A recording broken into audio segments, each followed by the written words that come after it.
Those are the headlines and our top focus.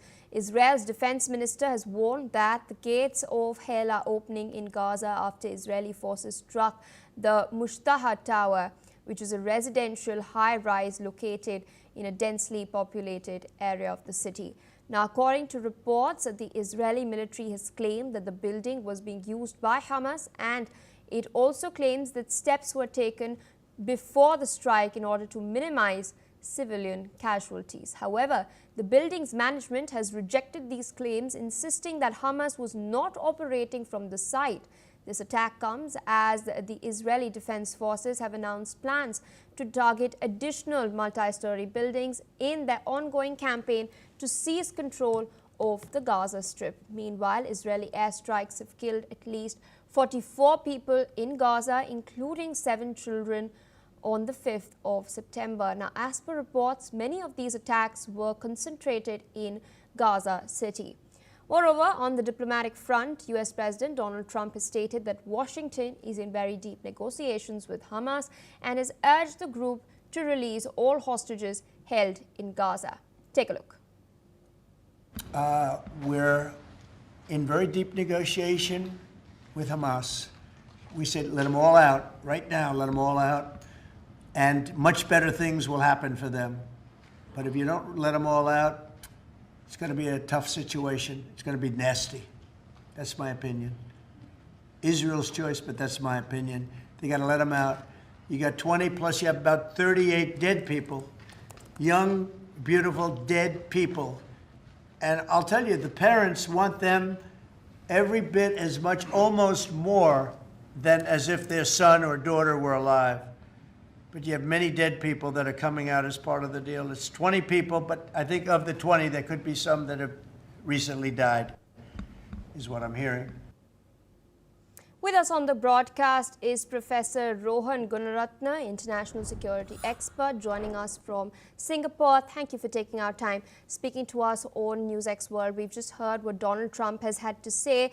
Interesting development that the US is now negotiating with Hamas. Israel, of course, is continuing its offensive, but despite all of that, Trump has come out and stated that regardless of what Israel is pursuing on the ground, the ideal solution would be to ensure that a hostage deal is finally reached in order to ensure that no further loss of lives takes place. So what is your assessment of the situation, and do you think this can catalyze? The conquest of Gaza has commenced with the destruction of the first of the high-rise buildings in Gaza City. Other buildings that were used by Hamas will be targeted in the coming days and coming weeks and coming months until entire Gaza is brought under IDF control.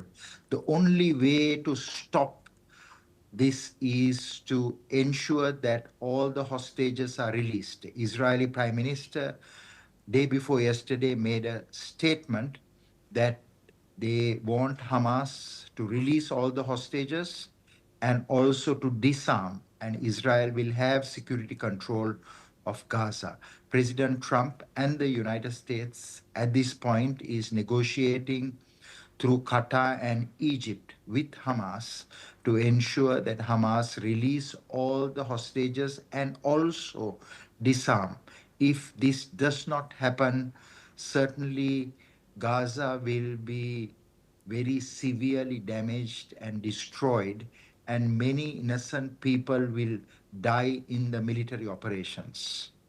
Indeed, and what's also taking place is the fact that there's a lot of pressure that is mounting on Netanyahu, both domestically and internationally as well. We know that the UN General Assembly is going to be convening later this month.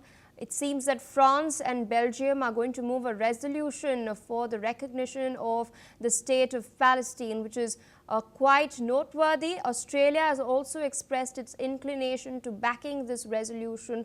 What do you make of this, and how do you think it plays out as far as the pressure on Netanyahu is concerned? Will he buckle to this?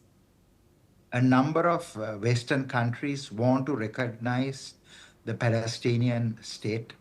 But on the ground, there is no Palestinian state, especially after the Hamas attack in 2023, October 7th, that has led to this devastating war.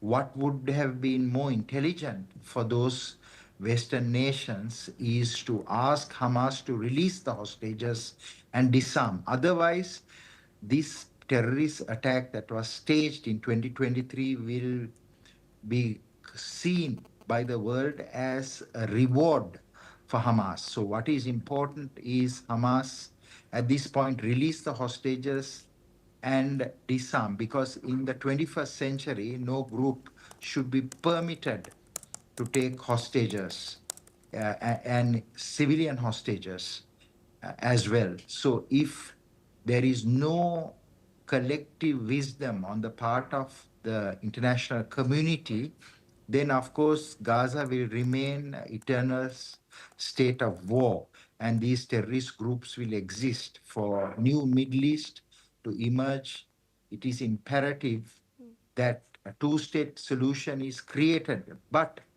the timing must be perfect. So if without no control on the ground, how can the Palestinians have a country of their own? What is important is to work with Israel, a settlement where the Palestinians can still have their piece of land, but not Hamas in power and not Hamas or any group holding hostages. All right, sir. With that, I would like to thank you for taking out time, sharing your perspective on these crucial developments coming in from the Middle East. Meanwhile, viewers, more news we're tracking